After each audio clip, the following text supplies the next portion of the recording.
नमस्ते जगद्धात्री सद्ब्रह्मरूपे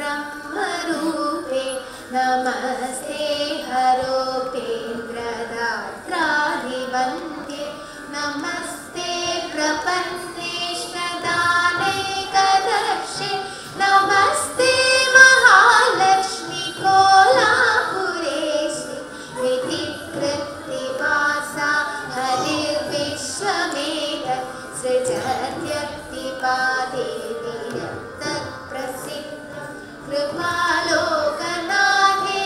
देशक्तिरूपे नमस्ते महालक्ष्मी कोलापुरेशि त्वया मायया व्याप्तमेतत् समस्तं धृतं लीलया देवी क्षौहि सिद्धं बुद्धिरूपेण सर्वत्र चन्दौ नमस्ते महालक्ष्मी कोलापुरेशि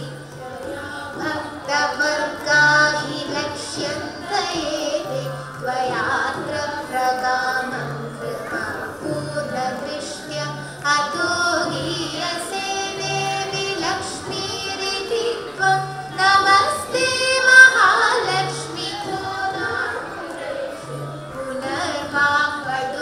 पुनर्वाक्पटुत्वादिहीना हि मूका नरसैनिकामं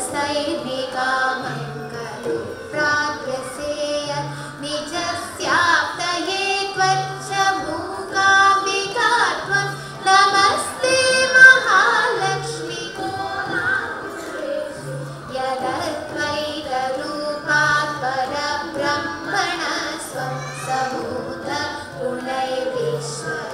गुणैर्विश्वलीयोऽध्यमस्ता तदा भुर्जनास्त्वं च गौरी कुमारी नमस्ते महालक्ष्मी कोलापुरेशि हरेशाधिदेहो दतेजोमय सुरचक्रराजाख्यलिङ्गस्वरूपे महायोगी कोलर्हि हृत्पद्मगेः नमस्ते महालक्ष्मी कोलापुरेशि नमः शङ्खचक्राभयाभीष्टहस्ते नमस्ते दिगे गौरी पद्मासनस्ते नमः स्वर्णवर्णे प्रसन्ने शरण्ये नमस्ते महालक्ष्मी कोलापुरेशि इदं स्तोत्ररत्नं कृतं सर्वदेवैः हृदि त्वं समाध्याय लक्ष्मीष्टकं या पठे